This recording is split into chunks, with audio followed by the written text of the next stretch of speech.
Yes, when the final whistle is blown, everything changes. The winner takes it all. The debate ignites. The blame game begins.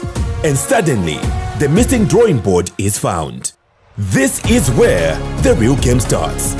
Welcome to Augustine's Final Whistle, your premier YouTube sports show where passion meets perspective and every result is dissected without mercy. From tactical breakdowns to heated debates, from expert insights to unfiltered reactions, this is football conversation at its most exciting and most honest. So when the match ends, don't switch off, tune in. Catch the electrifying, entertaining discourse on Augustine's Final Whistle, right after the final whistle is blown. Because the game doesn't end, it evolves. So see us on the streets for live reactions, updates, and breaking news.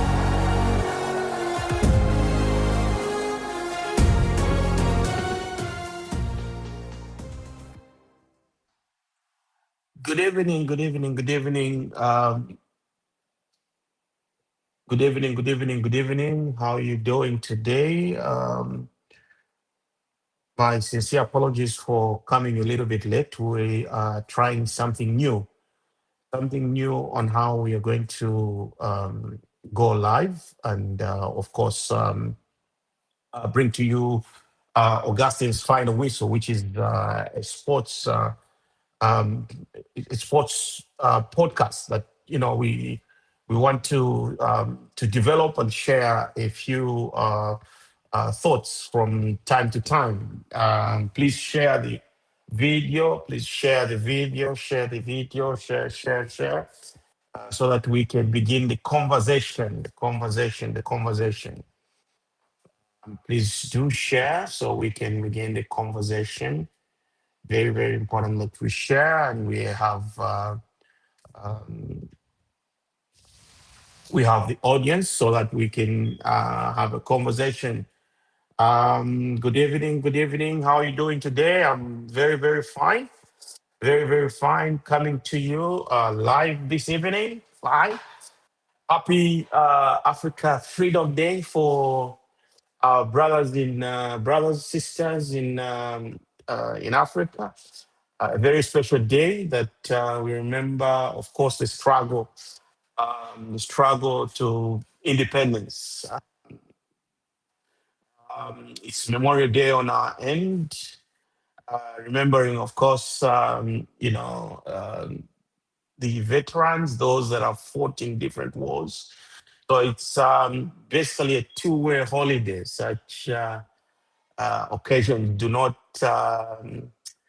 easily occur. They don't usually occur. Good evening, good evening, good evening. Please share as much as you can. Let's get a few more shares so that we can have a conversation this evening. Can have a football conversation. Good to have this football conversation. We initially had scheduled it to come live from YouTube, Facebook, and of course, different other platforms.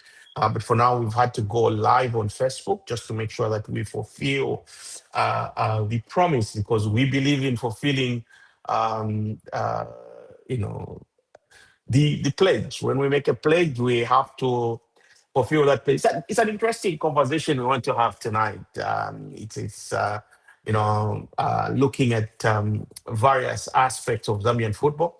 I think many of you that do follow my Facebook page know that I write extensively about the game. Again, many of you understand that I come from a background of sports journalism. I've been a sports journalist for quite a long time. So traditional media, I used to write for the Post newspaper. So though that's a brief background of myself. But over the years, I mean, with the advent of social media, of course, I've been sharing my thoughts on football, Zambian football to be specific. Um, So I thought today we can have a conversation. Sometimes when we write, we don't exhaust the thoughts that we have. We are restricted, of course, because you cannot write as many things as you want to put across. But today, as the start, we are launching a podcast that will cover sports and social activities. Um, so let's share so that we can have a conversation. We can have a conversation. Let's share. We need to have a conversation, a football conversation, very candid, and we need to look at different aspects of our game strictly, and that's very very important. That's very very important. So I think a few days ago I did publish a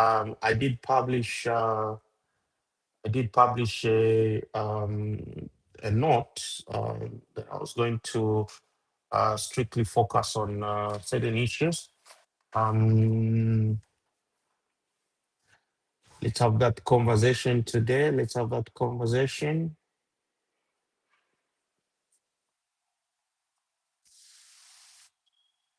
Let's have a conversation. Let's have a conversation. Please bear with me one moment.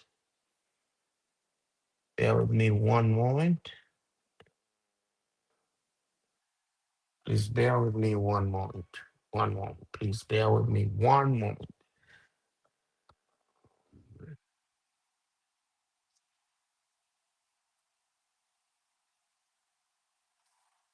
Just share. And bear with me one moment. Bear with me one moment.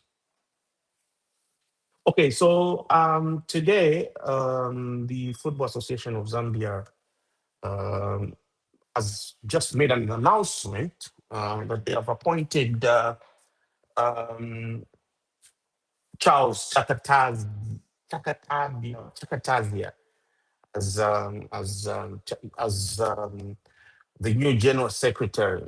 This follows, quote unquote, the mutual separation of Machacha Japande. So that's the new development today we have. We do have a new general secretary. Meeting was held virtually. Notice was sent yesterday. Ordinarily, according to the first constitution, there's no doubt about it. It is very clear in black and white. A first executive committee meeting requires 7 days notice. So clearly there was a breach of the first constitution there. You don't need to be a lawyer to understand the English language. You just have to read. The constitution is in black and white. You read, it doesn't require literal interpretation or implied interpretation. It doesn't need you to be a drafter of the law. It doesn't need you to be, to be whatever you want to call yourself about the law. You just need to read. It's clear. It's black and white. The people who wrote the first constitution themselves are not strictly lawyers. They are football people. So, you don't have to come about with legal jargons and, what you call Latin, Latin, whatever you call them, Latin sayings, adage, you don't have to come with all those to interpret the law. The law is the law. The football constitution is very simple. It's written for, not to disrespect anyone. It's written for somebody who's been to grade 7. Anyone can read the constitution. When the constitution says a notice for the AGM shall be issued at least 60 days, it's 60 days. It doesn't say 50 days, 10 days. It's 60 days. When the constitution says a notice for a first executive committee is issued at least 7 days. There has to be at least. So when you say at least, the minimum you have, the baseline, the standard operative word is at least. So it cannot be less than 7 days. it must be a minimum of 7 days. That is where. So we've seen a lot of breaches of the FAS constitution. Now, this is the topic I want to go into a little later because I did promise that I was going to come and discuss this now. I thought because it's breaking news, it's the biggest news in the football, of course in local football, that we have a new general secretary, Mr. Matata Shepande, is no longer the general secretary of FAS. So because he's no longer the general secretary of FAS, then we needed to have an appointment. How did this happen? What has been happening in the background? There are all those all these things in the background that have been happening, and as a result, I thought we could have that discussion. But you see, many of you also understand and know that I was in pretty much forefront, for lack of a better term, um, to ensure that there was a new administration at FAS. And that is the fact. I put myself in the open, so that we can have a change of guard. We can have a new leadership because of what we were going through at the time. And we cannot regret that there had to be a new leadership. No doubt about it. However, what we did expect from the new leadership was a difference in terms of handling matters to do with football management, was to depart from unilateral kind of operations. What was to improve with the integrity, was to do away with corruption, was to do away with purported match fixing. We needed to do away with these things. But what we do realize now are things that are becoming worse. And you might say it's too early, we need to be patient. But if we don't nip these wrongs in the bud at an early stage, they will take root in our football and they will become a serious cancer. It'll be too late. No wonder when you go for medical attention or whenever there are issues, those of us who did anti-AIDS campaign, we had a slogan, prevention is better than cure. So if we can prevent certain excesses that we are observing right now, the better. And these are some of the things that I want us to have a discussion, an open discussion, because it has to be honest. And we have to be honest with ourselves. And that is the more reason why I thought in the first podcast, because these things will come up from time to time. So before they begin to come up, I thought I could address some of these things. So number one, we have a new general secretary in FAS. So that is good, I hope, for our football. But the telltale signs are not good. And this is maybe one of the things that I would love for us to discuss without keeping you too much, or without taking much of your time. I want to tell the story of the first elections. That is number one. When Mr. Andrew Kamanga was in charge,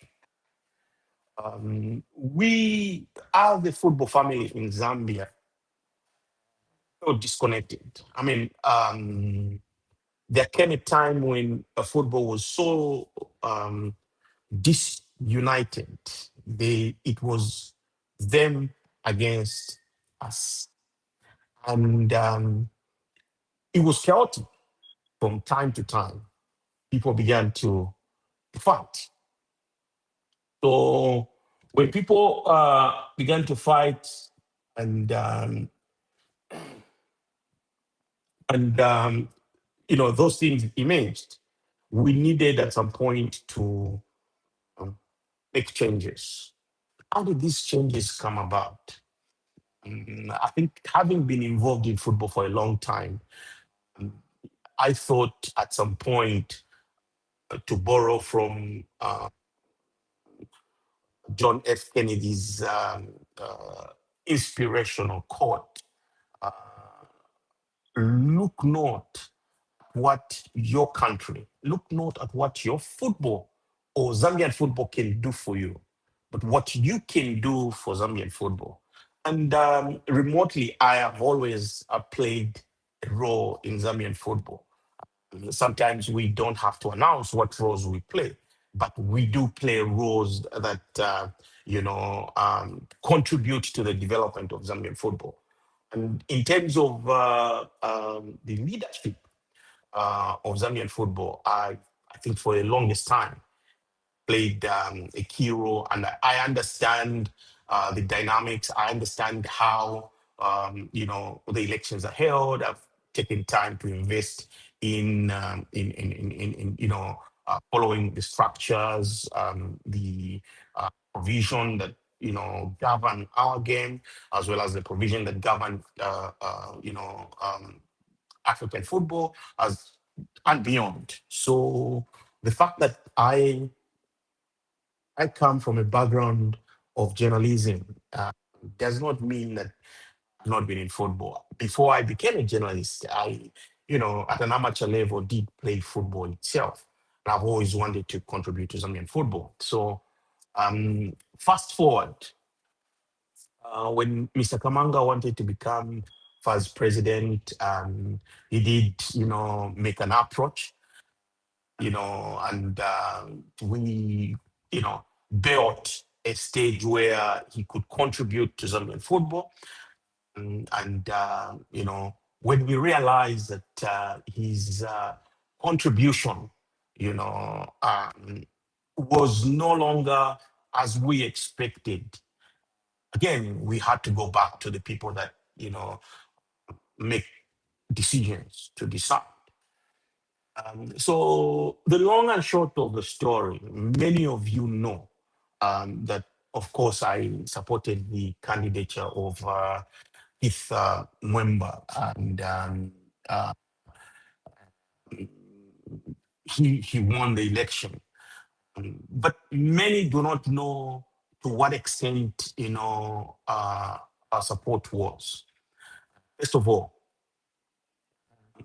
when it was time that there'll be fast elections, Keith was one of those who was interested. But my story with him is dates back to my time as a journalist. So when there was an opportunity that FAS will have elections in 2023, and I had been working on this for a long time, I did approach Keith and I met him at Nationalist Stadium in Lusaka. I traveled to meet him and if he was interested in running for FAS office. At the time, he was preparing his team to go to in Cameroon for a Confederation Cup assignment, Musa FC. He was, not categorical that he was interested to go for it. He did mention that people had approached him and he thought he could consider it. He wasn't sure whether to go for it, and did encourage him to focus and see if he could make a contribution based on what he had done at FC Musa. But he said, "Well, I think for now I want to focus on my team, but we can continue exchanging notes." At the time, Zambian football was looking for a leader who was going to take over from Mr. Kamanga and maybe do something different. So after 2023, there was nothing concrete, and we continued, looking for alternatives. We then proceeded, because of the issues that were coming up, particularly, how Mr. Kamanga was handling the first constitution. He had created an executive position that, was not approved by the first executive, by the first council, as the supreme governing body. And he had put his friend in that position, um, to make the executive 14 instead of 13. It was a serious constitutional anomaly. I've been talking about it for a long time. Now, in 2024, we did decide with my colleagues, in football, that we needed to go to the council and ask the council to correct, the anomaly. And that is how we gave birth to the Musa proposal. I think I called, Keith, and I brought it to his attention that Zambian football was at sea.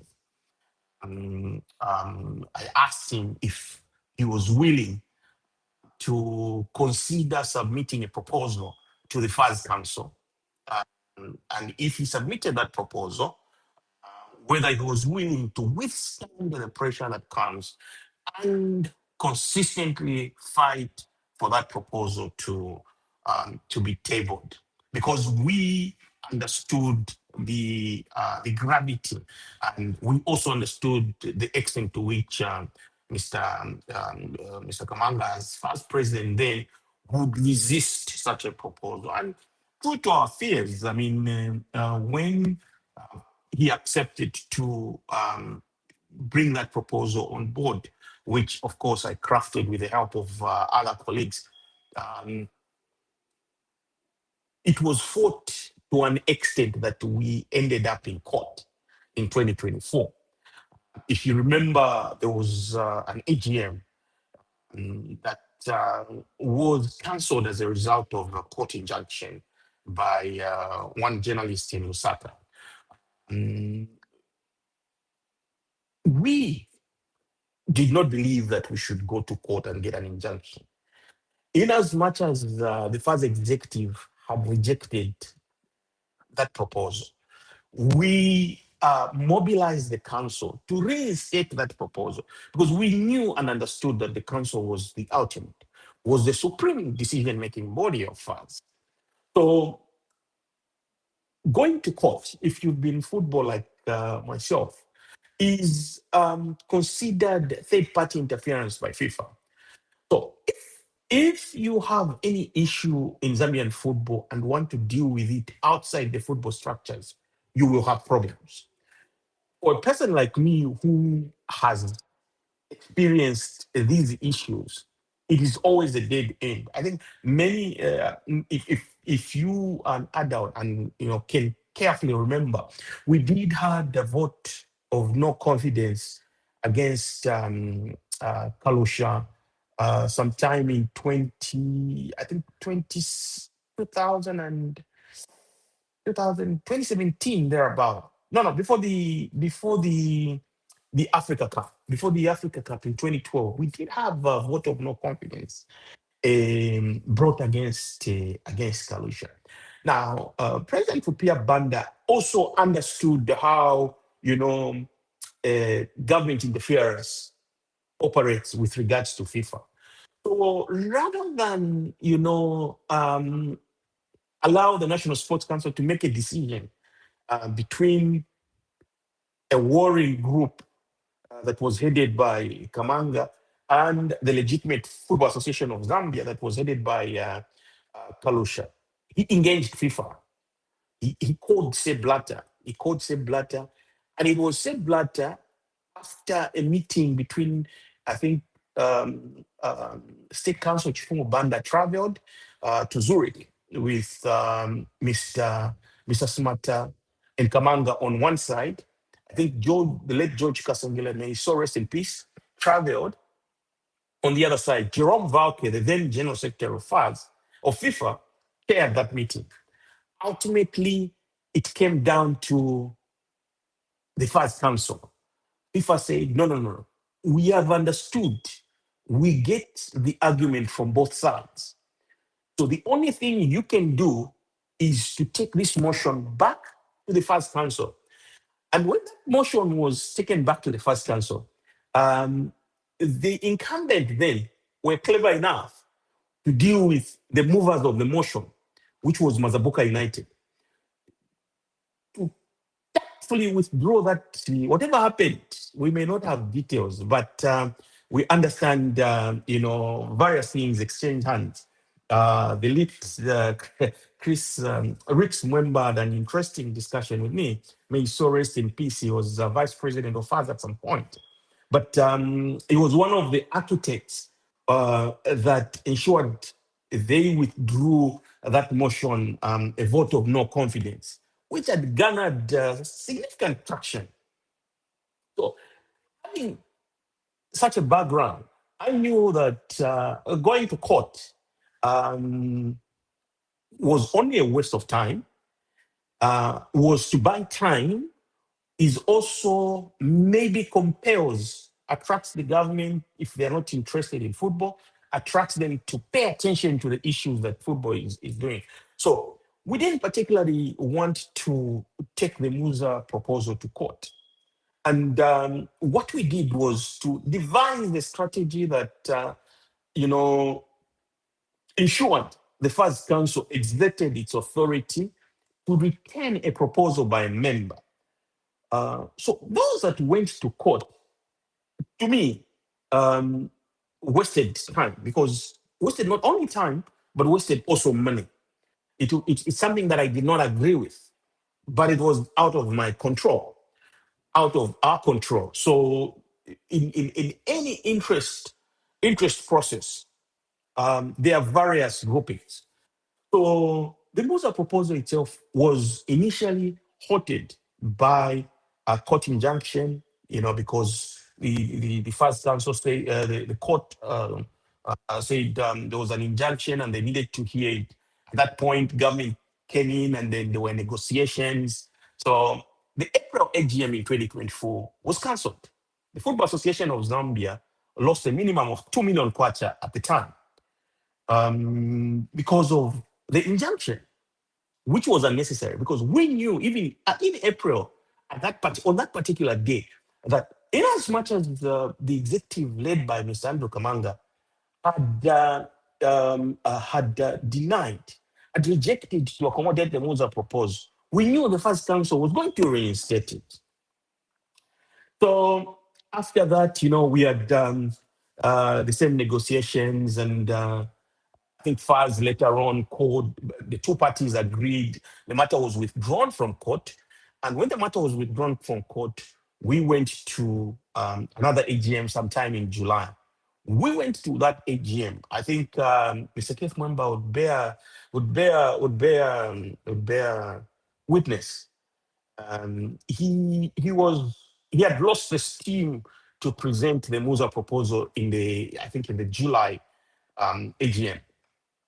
But we encouraged him. I personally called him and told him, look, the ground has already been set. All you need is to be present.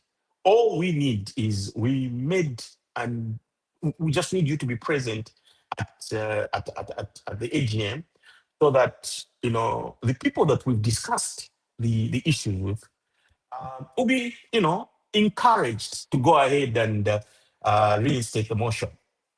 At that point, he didn't believe it. He went to the AGM, I think at 04, he called me and said, no, comrade. At 04 our time, it was, I think, around about 11 or so, or maybe 12, I think. I can't remember very well. He called and says, no, like you said, the groundwork had already been done, and the Musa proposal has been reinstated. Of course, with one or two adjustments. Significantly, we scored, a constitutional victory within football. Why? Because in as much as even he himself was sitting on the Zambia Premier League board, the chairperson of the Zambia Premier League board was occupying his position illegally. It had not been approved by the first council. He is a lawyer. he sat on that board. And, when I learned that, because I later came to learn that he was a member of ZPO board, which was shared by a person whose position was not approved by the first council. So I even asked him, said, but what was it? I can't even remember the explanation he gave me.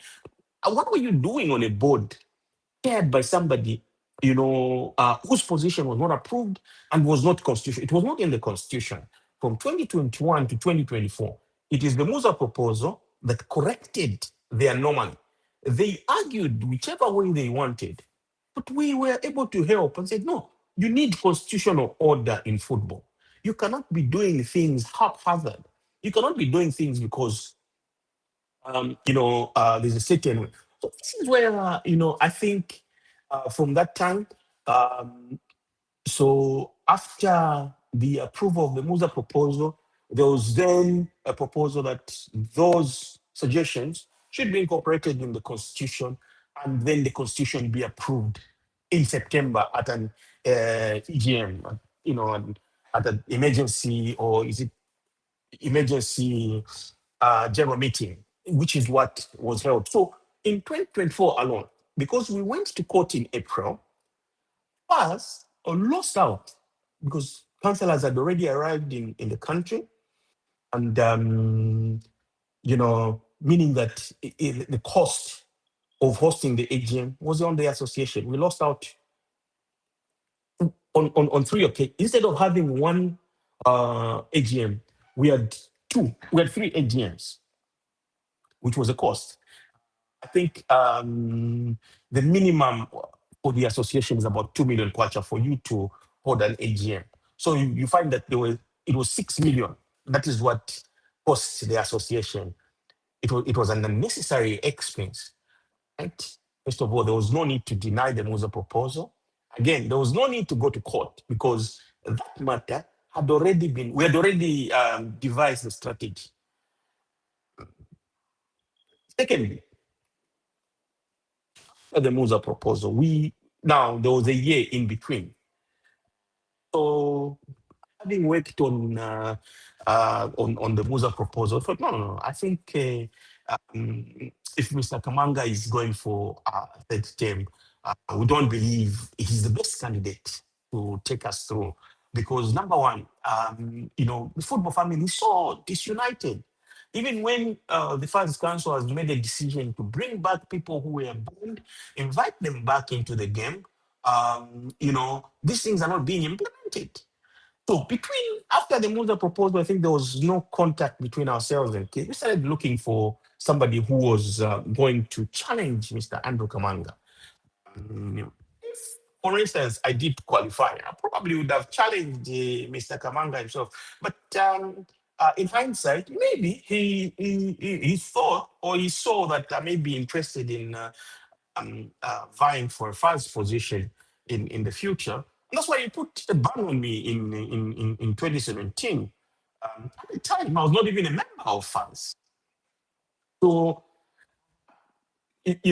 but anyways, we started, analyzing what can we do in order to help ourselves crossover. There's so many names that came on board, so many names including former presidents, strategies, we devised strategies. These strategies were devised without, of course, the presence of Mr. Mwemba. Going forward, this then appeared to develop significant interest, but he was not forthright about his interest to challenge or to go for funds. I think he did have a group where they were discussing strategy, they were discussing their interests. On that group, there was Mr. Adrian Kashala. I think there was Musa FC secretary, Mr. Kalika. There were different people, so I'm not privy to what was being discussed. We are privy to what we were doing, with my colleagues. One of the people that I closely worked with, I think on this was Kennedy. Is a very good brother of mine, a very good friend. Kennedy Gondwe. Most of you know him from his journalism background, and yeah, of course, we both are sports journalists. But we thought rather than every day talk about these issues, why can't we act? Why can't we contribute to um, actively bringing these ideas on board? So we looked at the options that were available. Who qualifies to be vice president? At some point, I think there was indication that Kalosha could come back. And when we got towards 2025, things became heated. Of course, now we learned in the background that Keith was interested, although he wasn't coming out. But there was a meeting we then had. He said, look, we need, because we knew Mr. Kamanga wanted to go for a third term and he was going to do everything possible to retain that position. If it means, going through unopposed, he would rather. We knew about that. We then devised a formula and we all agreed actually.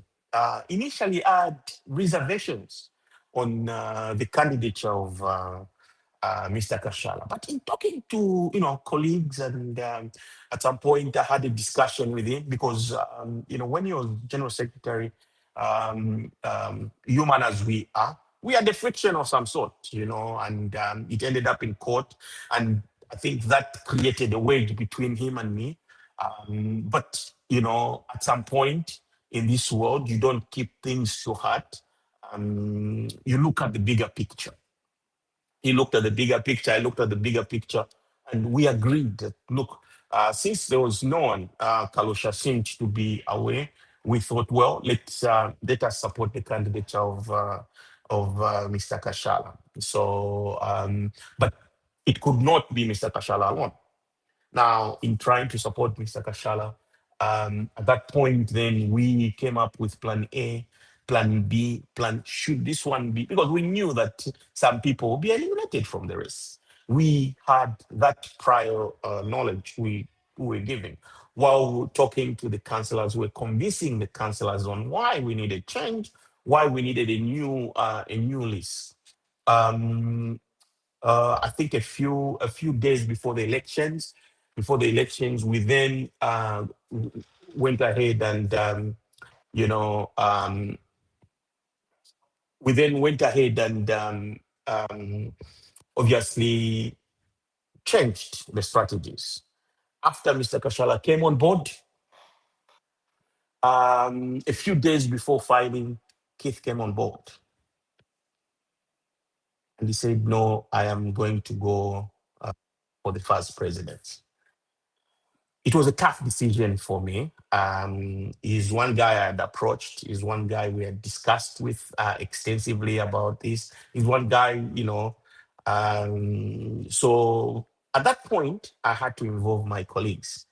Um, One of them is the former Northern Province chairman, Monsaka Pianga,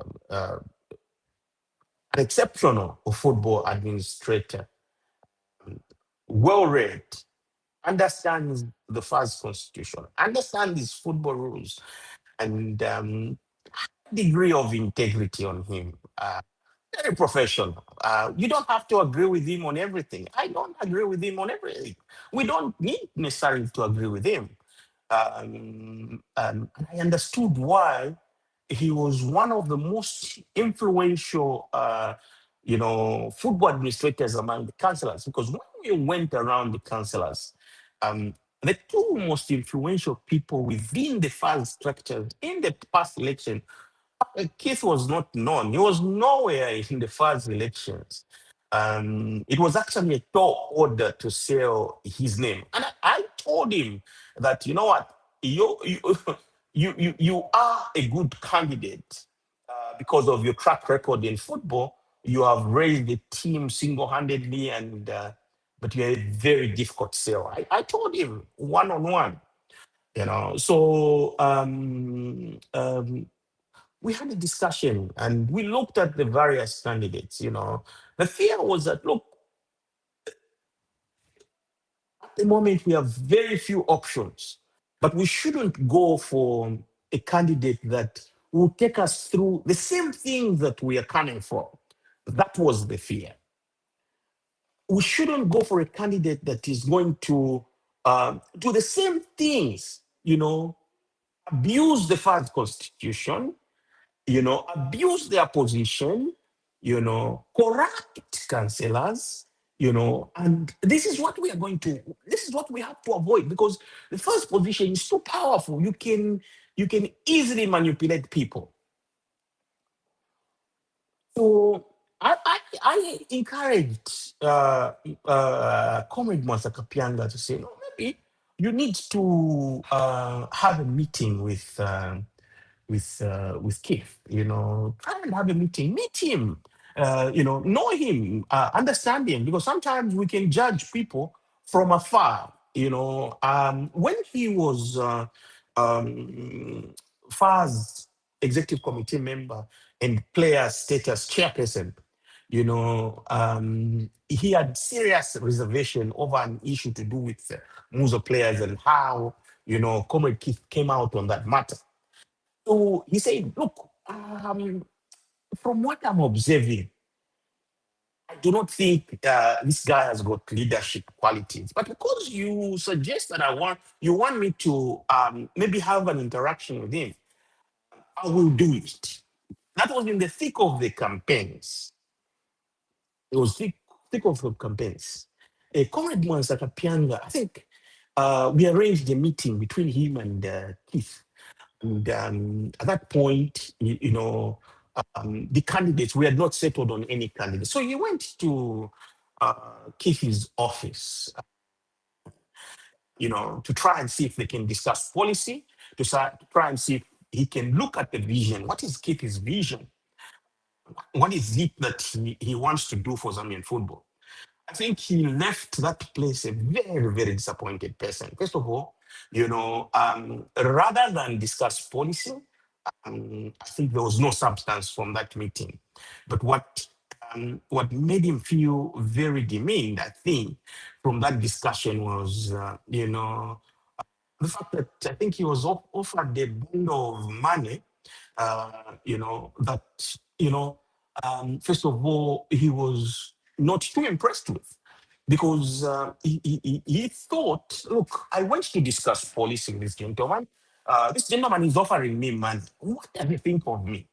Okay, does he think I'm hungry, or does he think I'm just after money? I think that was the high level of integrity that you find in very few of us.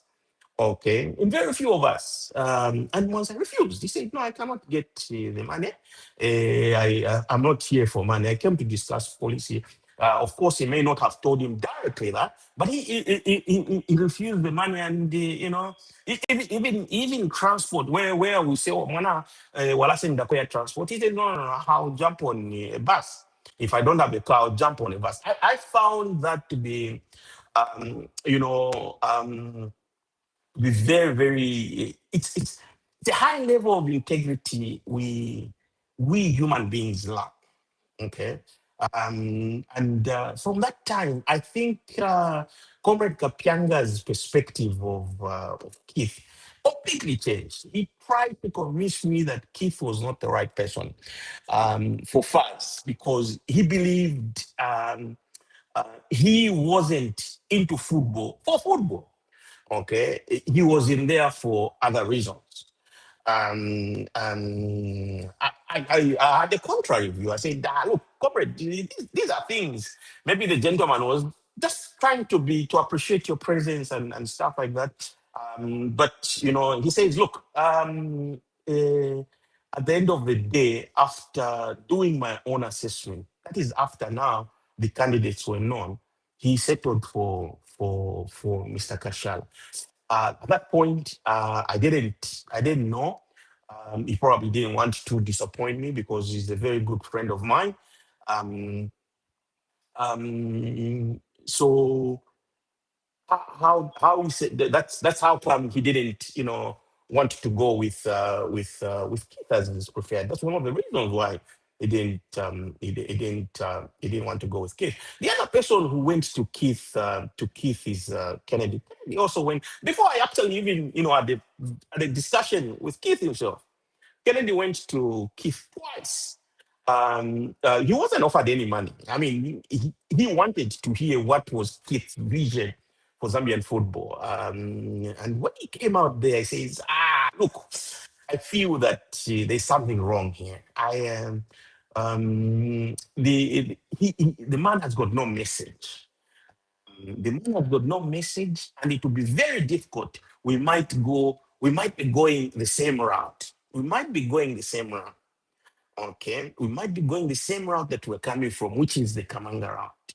So, who are the candidates? The candidates that remained were, Keith, Mr. Kashala, Mr. Afriti, then there was Mr. Munaile, there was Godfrey in that race, and there was Mr. Machacha in that race. So when these were removed, from the race, disqualified and stuff like that, we remained with about four.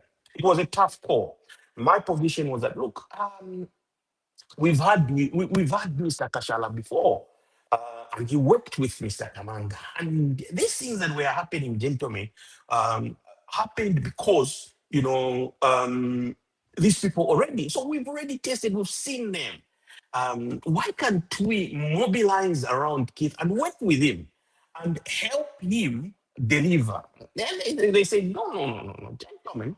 This is a difficult one because we don't think this gentleman can take us, anywhere in Zambian football.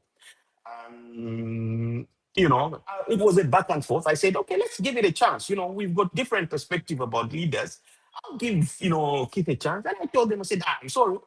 After everything is said and done, we will have to, I'll personally vacate the earlier agreement that, we had to support Mr. Kashala, Mr. Our plan A, our plan B, our plan C. I think I'll go with Keith because I've come this far with the gentleman. We agreed on this, and then when I get to Zambia before the first election, the agreement will be that look, because of all these elements we've observed, the weaknesses that we may have, we need a strong general secretary. We need a firm general secretary in that position, one who's professional, one who's going to promote accountability, one whose integrity is unmatched. And then that way, we hopefully can be able to have a strong team that will deliver for Zambian football. That to me was my contribution. So let's begin working. The most important thing is that we have to make sure that Mr. Kamanga is no longer as president. So we continued working. I'm cutting the long story. It's a very long story. I'm giving this perspective because whenever I contribute, people ask me, no, but you supported this gentleman, or you did this, you brought us this, and stuff like that. I'm giving a perspective so that this perspective that I've given will live with us, and then we can build on it. So, one thing led to the other. The first elections were coming. We were going to Livingstone. We're going to Livingstone. And now, okay, I made my way to Zambia so I can come and, assist, consolidate the support. Assist, consolidate the support. I can assure you that going to Livingstone, the amount of work we had done, it was clear we were winning that election.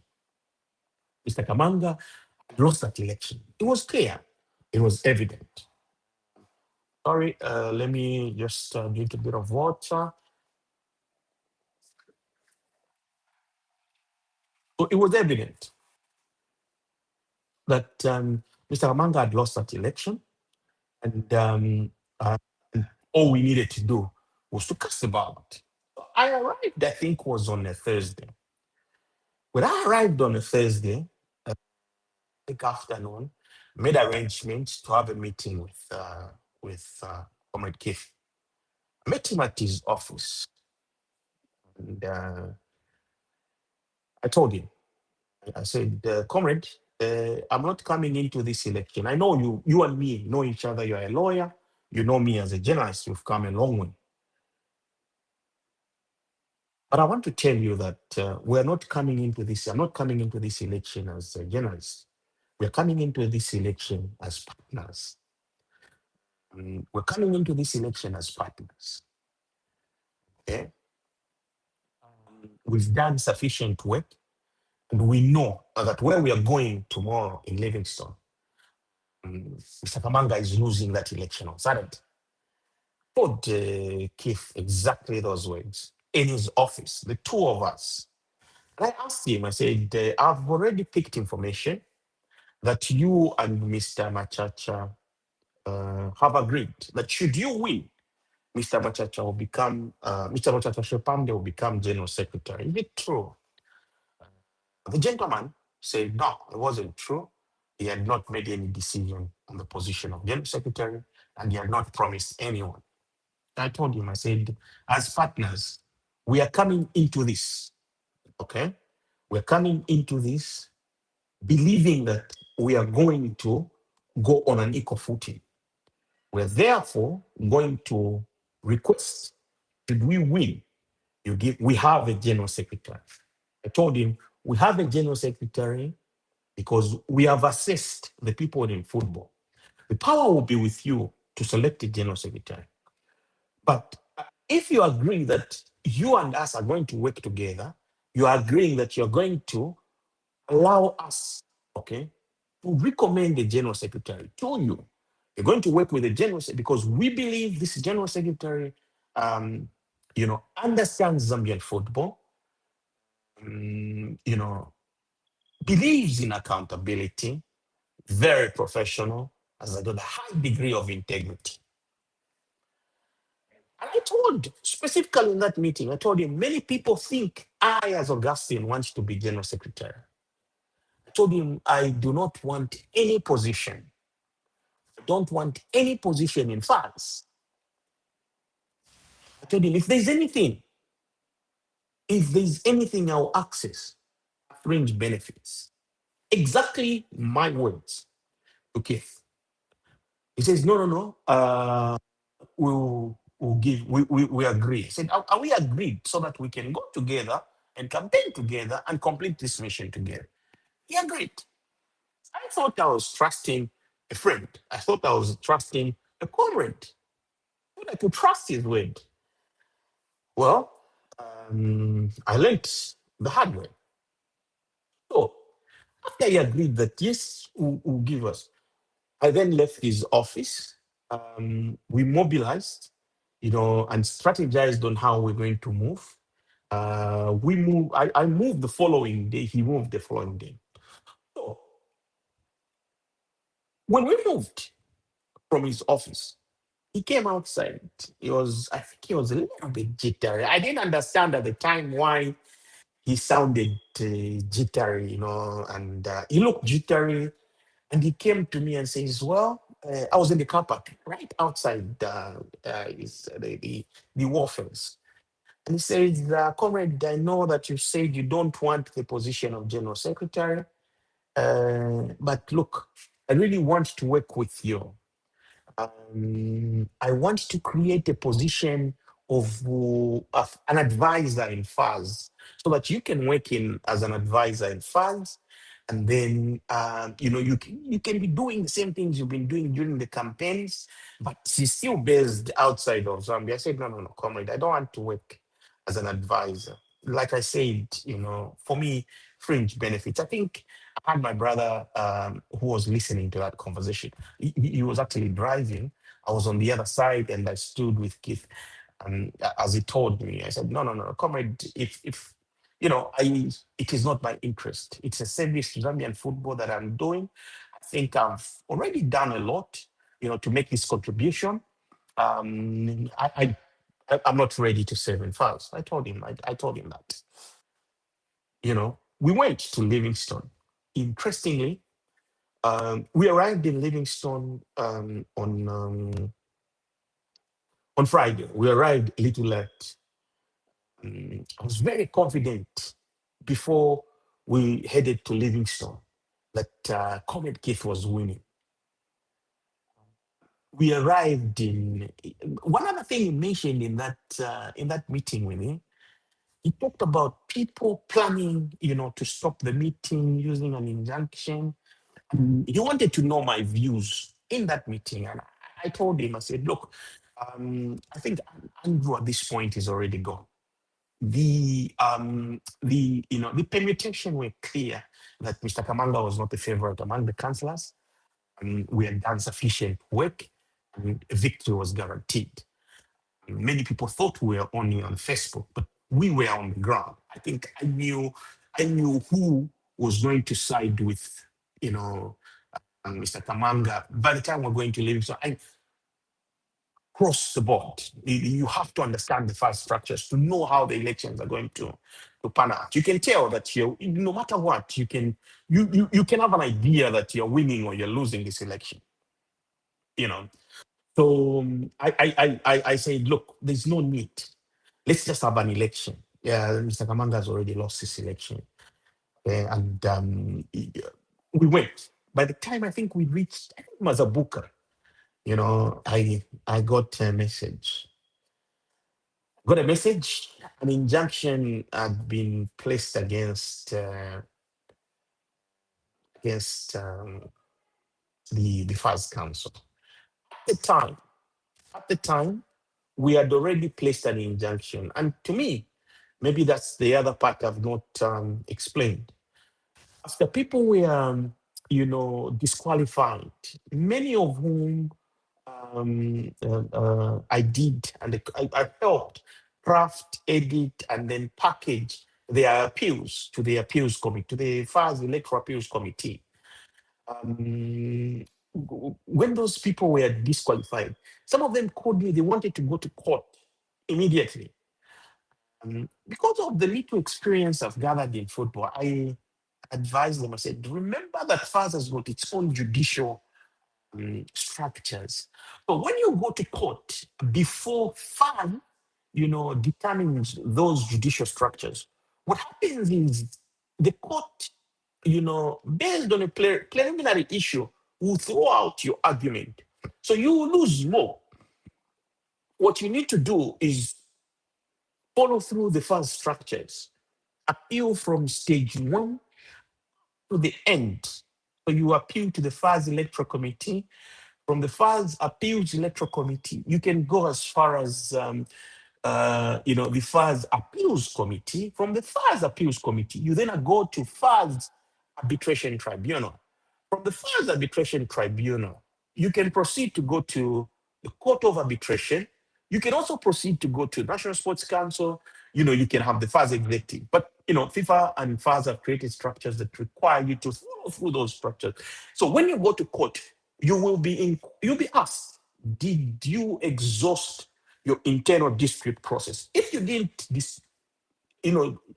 if you didn't exhaust that process, your argument in court is weakened. You risk losing a good case if you didn't exhaust your internal dispute process. And that's what I advise everyone to do. And as some of them were retained, some of them complete. It was chaotic. But when that was done,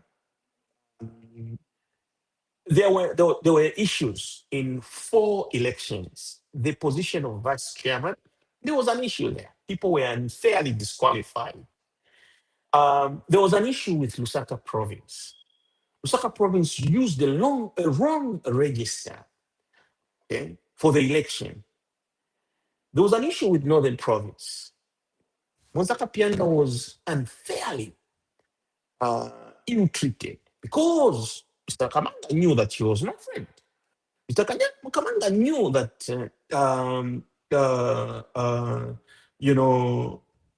there was nothing wrong. Lusaka Pianga was not supporting him. And Monsakapianga was not supporting him in that election.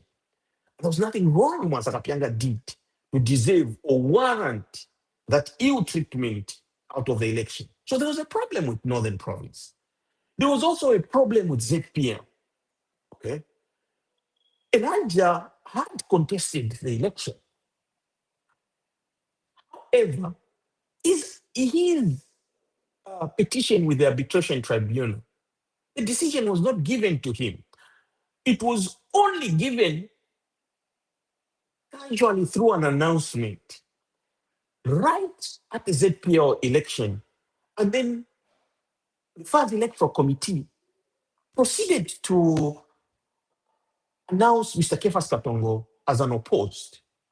So those four states of election had a problem.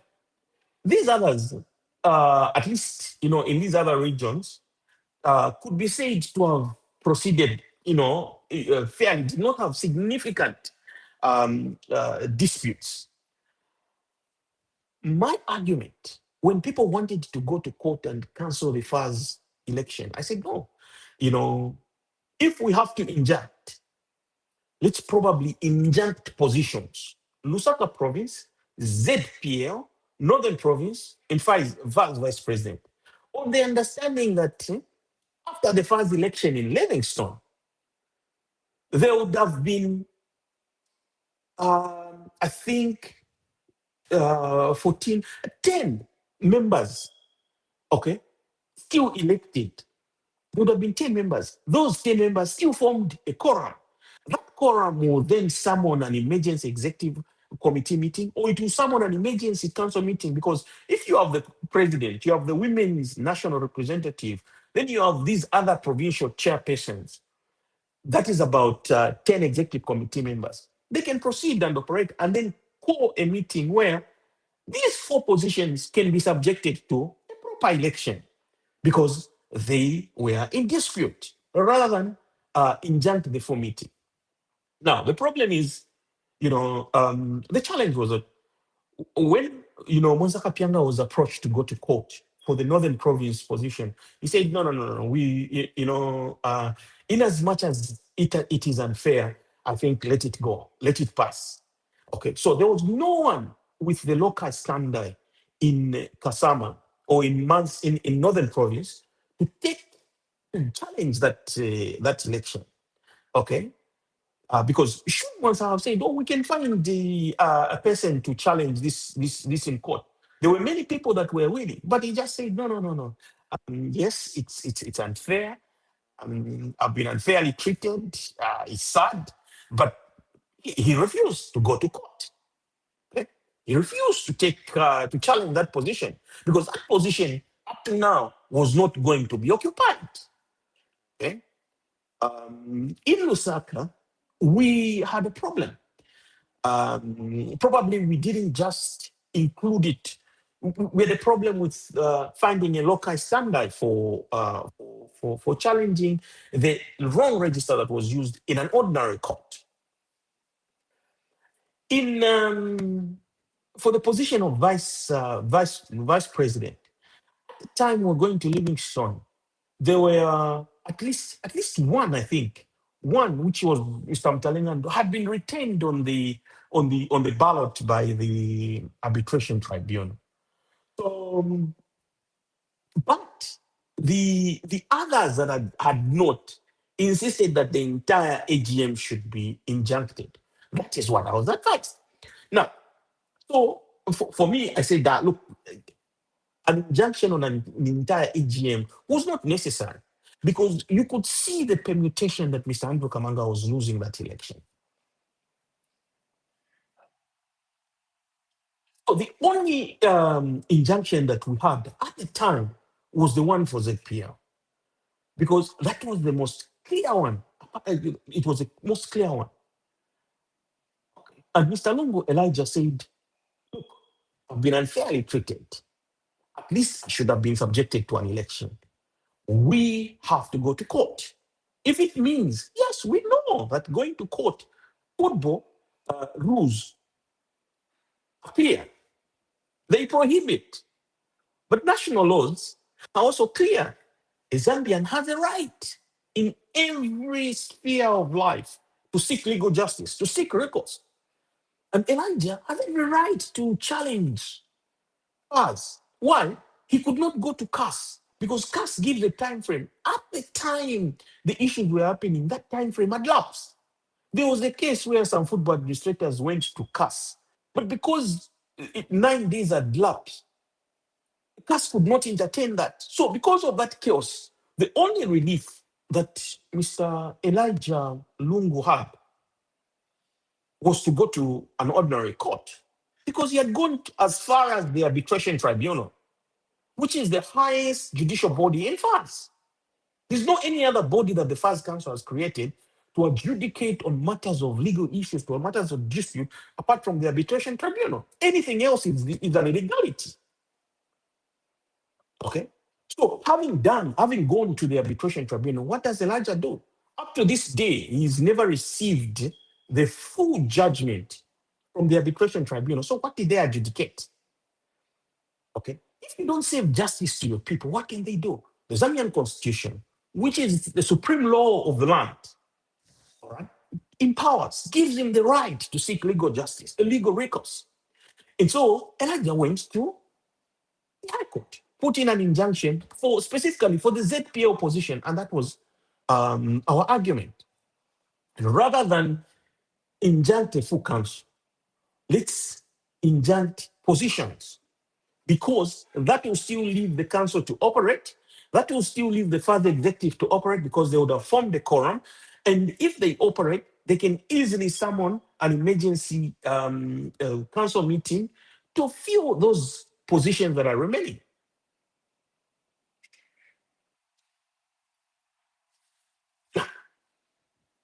Mr. Keith Mwemba himself, having been part of the process, cannot deny knowledge of all these processes. Can he deny? He not. He's aware of every step that we made. He's aware of every step that we made. So he cannot deny these things and say, no, he's not aware and start prevaricating and, start changing goalposts. Today he says this, tomorrow he says this, tomorrow he creates some ad hoc committee. He brings elders together, tells them lies, doesn't tell them the truth. Okay? About Elijah. Right? He doesn't tell them the truth. Instead of telling them the truth, he lies to them. Okay? He lies to them. Would you want to lie about something you were a party of? You deny that you didn't know about the injunction for the ZPO. You can't. All right? The elders, without the full knowledge of what is happening, they are threatening Elijah that he can be banned. I mean, you're literally saying the first president himself can be banned. He'll be banned. The first president himself will be banned. Okay? We'll take him to FIFA. He must also be aware, okay, that FIFA might be playing dumb and thinking there is dimes today. But here is how FIFA, it may not be aware, here's how FIFA operates. They slowly create a file of each president. When they see that your file of complaints is piling, all right, and they begin to realize they cannot handle the complaints, they will work with the people that are complaining to remove you. That is exactly what happened to Andrew Kamanga. Okay.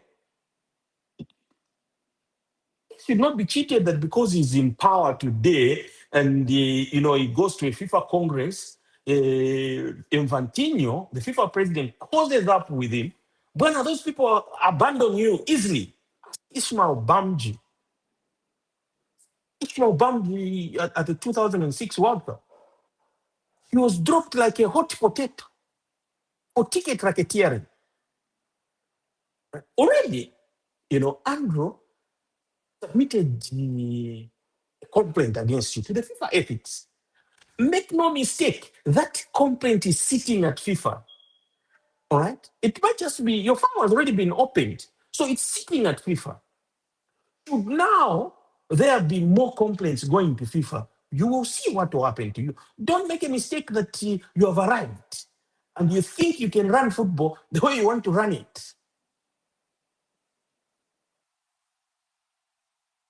In hindsight, let me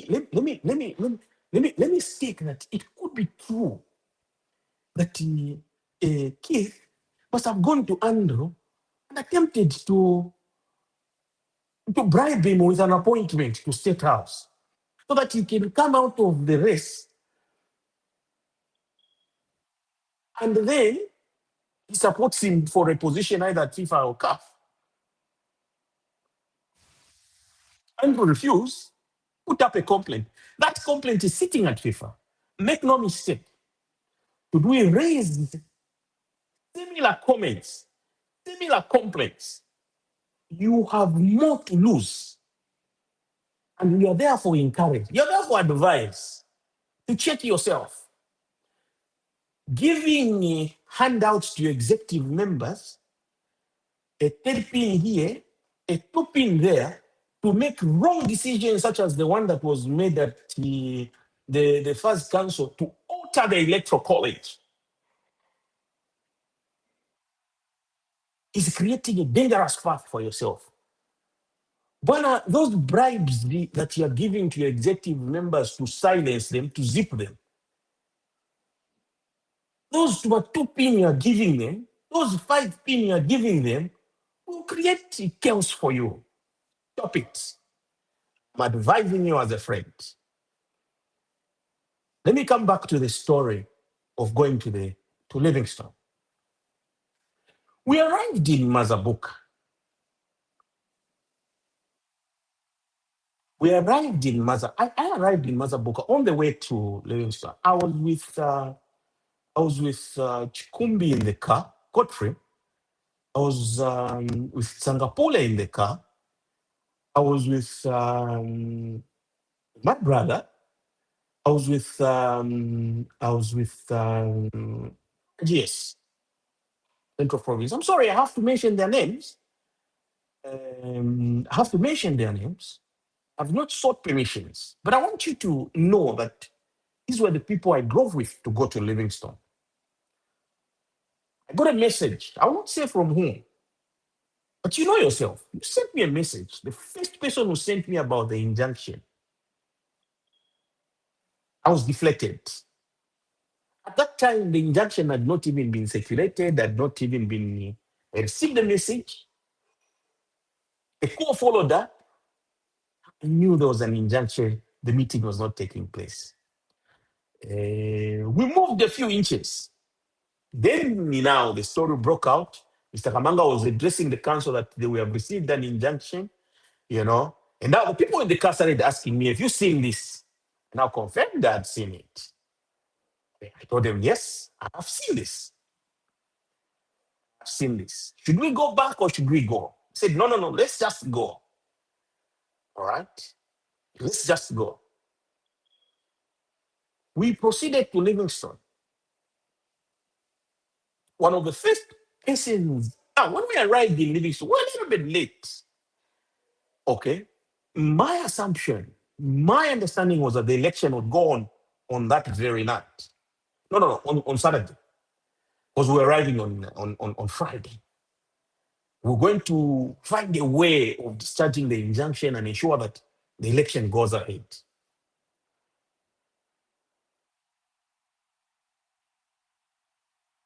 That evening when we arrived, unfortunately, for those of us who were supporting the candidature of Keith, we were met with sad news. The optics on that night, when we arrived in Livingstone, you could tell that, you know, the hope we had that Keith would win the election had tilted, okay? And they were now moving with Comrade Kashar. It was clear, evident Andrew had lost. The winner was going to be Mr. Kashala, and it was a possible second round outcome because none of the three in Livingstone was going to get 50 plus 1. None of the three, according to the optics, the numbers on the ground, none of the three was poised to get 50 plus one. It was either one or two. But whoever was going to finish in that election, one or two, could Keith have been in the final? The supporters of the other one was always going to support the other, not Keith. We tried on that evening to bounce off. First of all, there were two assignments that we were working on to convince the councillors to support the candidature of Keith. Then also to try and fight to discharge the injunction. But it was too late. The meeting with Keith himself, right? We had a very long meeting. He said, no, but why this injunction? How can we discharge it? It was back and forth, back and forth. After the meetings here and there, um, uh, and also after the discussion with the councillors, you could tell the body language had changed. They didn't want to. Many of them didn't want to have anything to do with Keith. The team, it had just changed. 7 hours in the morning, I think I never slept. I called the Minister of Sports. I said, Minister, we have a problem. He says, but Augustine, I don't also know what is happening. Also don't know what is happening. I said, Minister, where are you? The minister was in his room. He graciously invited me to his room. Drove to his room around 7 in the morning. From the minister's office, made phone calls. Phone calls. The minister was devastated. Why should you people do this? Who has done this? Said, but minister, we are all here for the first elections. Honorable Elvis Nkando, without any knowledge, he fought very hard that morning. He tried his level best. It was a challenge. It was too late.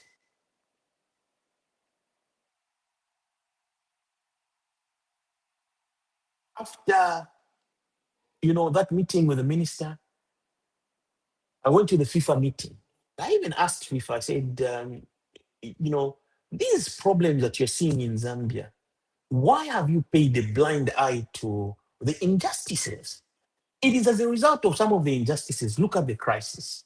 FIFA was disappointed. They had a meeting, they had to leave. So by 10 hours, it was clear the AGM was not happening. The AGM was not happening.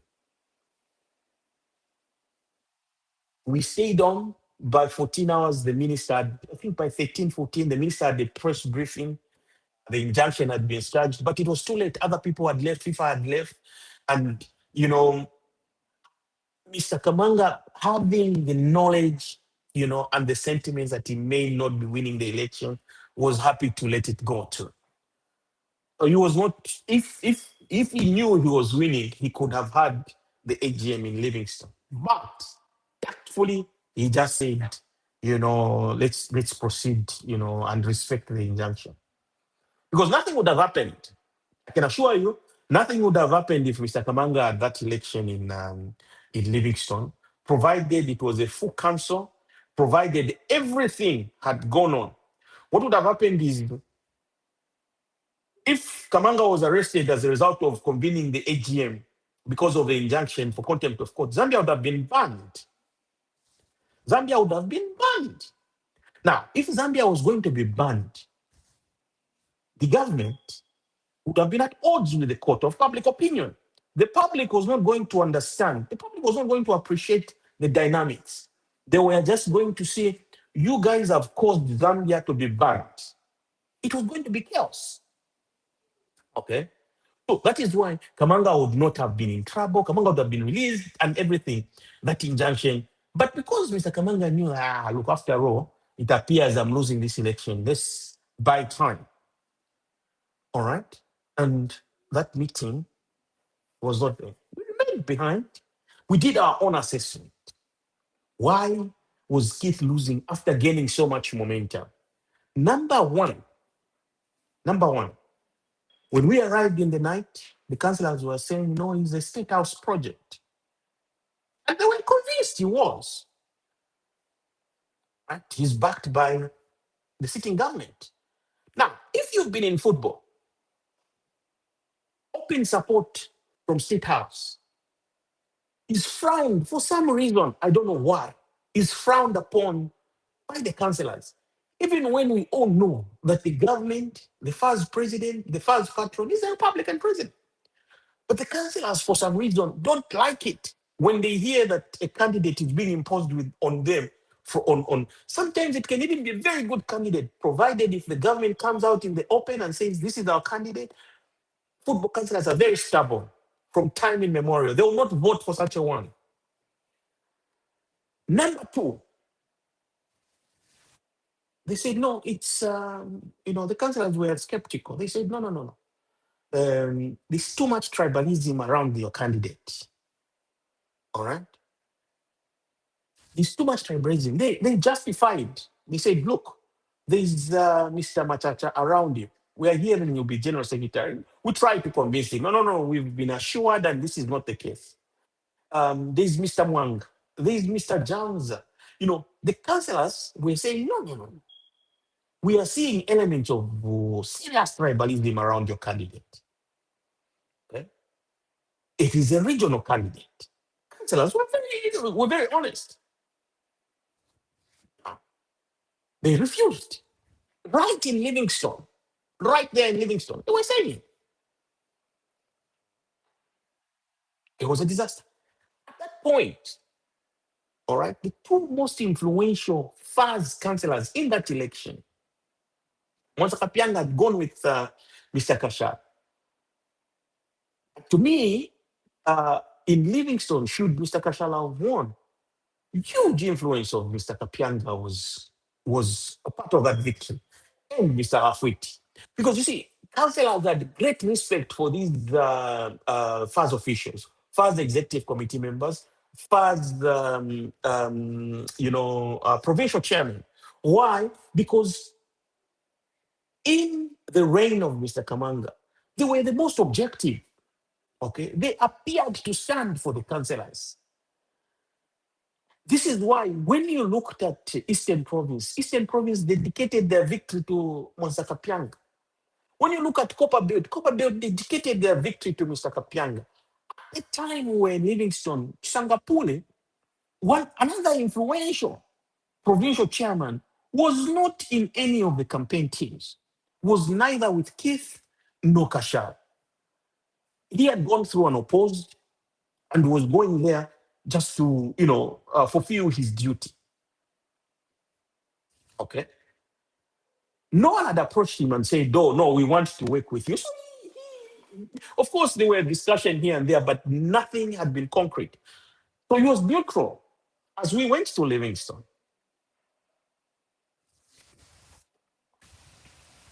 By the way, in the morning, I think around when I was going to the FIFA press conference, or is it after the FIFA press conference, I received a phone call, from one senior official in the government, and said, no, young man, I understand you pushing that the meeting should go ahead, but the dynamics are that your candidate is gone. He is not winning the election. Should the election go ahead, you will not win. Okay. So I think it should be rearranged. Okay, rather than push, it should be rearranged. And that's how come the Livingston outing turned out to be tourism on our part. Okay, we got everything that we needed, and then we returned to Lusaka on Sunday.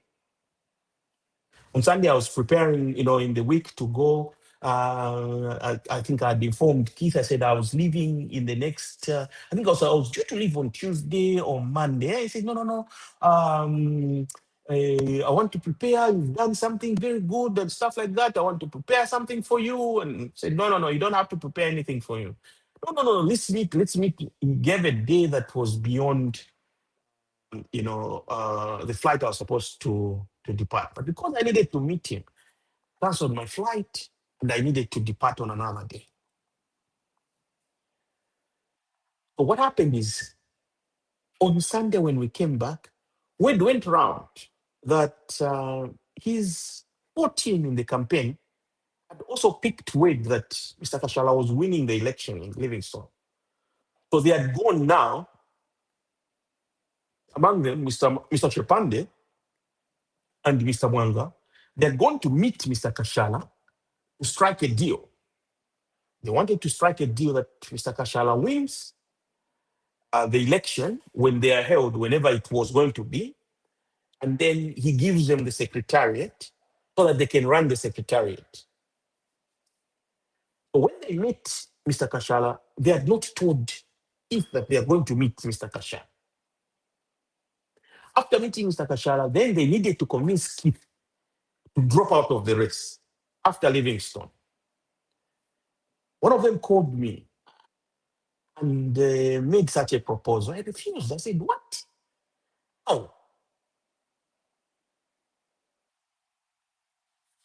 I refused. On Monday, I went to see Keith. In fact, that call came after Monday. Because on Monday evening, I had a postmortem, a meeting. I went to his office again. I asked him, I said, comrade, what is your postmortem of Livingstone? He said, we were winning that election. I laughed. I said, we had lost that election. One, you had lost in the second round. If winning, you were going to go to the second round, but you were losing in the second round. And here are the reasons you lost that election. Number one, tribalism. Number two, you are being considered to be a state house project. Right? So, in essence, whoever put through the injunction, okay, was a blessing in disguise. Told him that. Was a blessing in disguise for you. All of us were aware. Okay. So now we have to dismantle your campaign team because see, it was disorganized going into Livingstone. There was no sufficient funding for the campaign. Okay. We were lost when we got there. People, when you were campaigning, your manifesto, your campaign message is disorganized.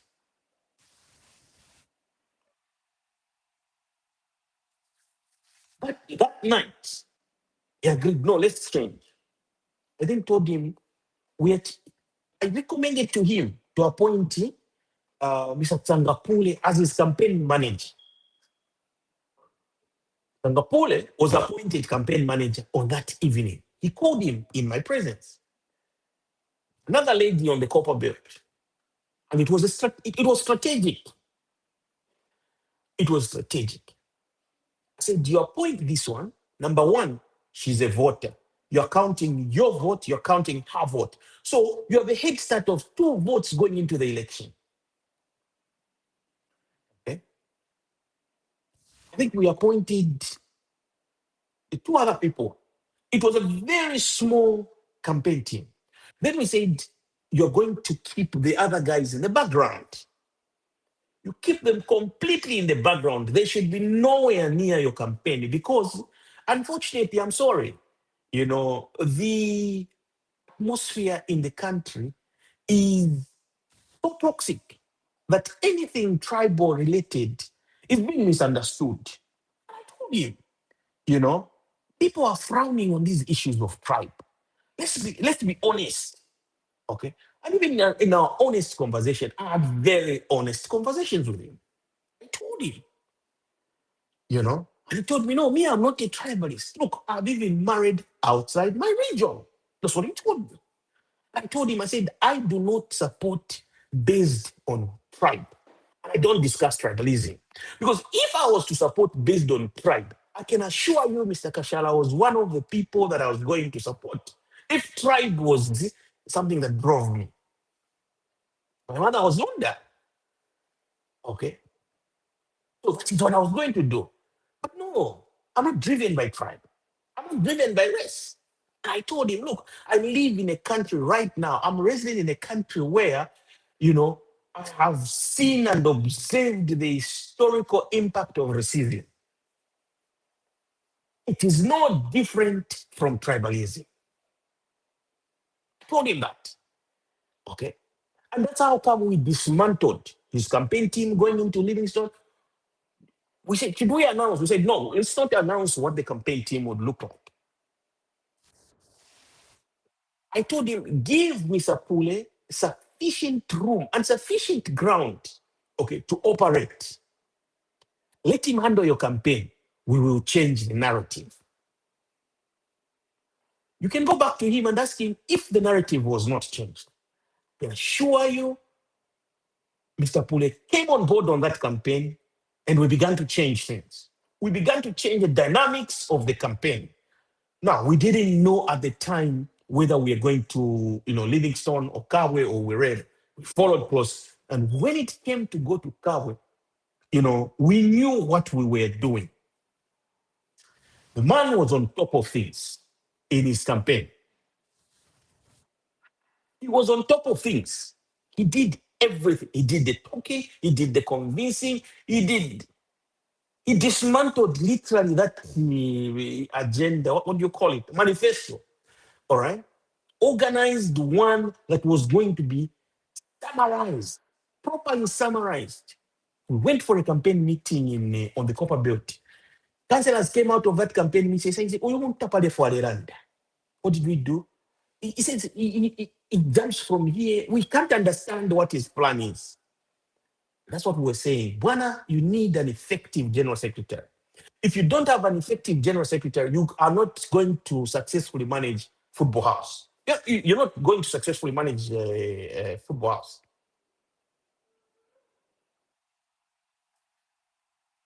Mr. Pule began to speak. I mean, you can't question Sangapule's credentials. He is my friend of many years. He's an intelligent guy. He has managed very big institutions, bigger institutions than FAS. It's not easy to tell. And if you look at some of the best performing chairmen at provincial level, both under Andrew and now under Keith, you will not go far than pointing at Sangapore. So he tackled that campaign. Tackled that campaign. It was so organized that when I came back, Keith really wanted me to come back for the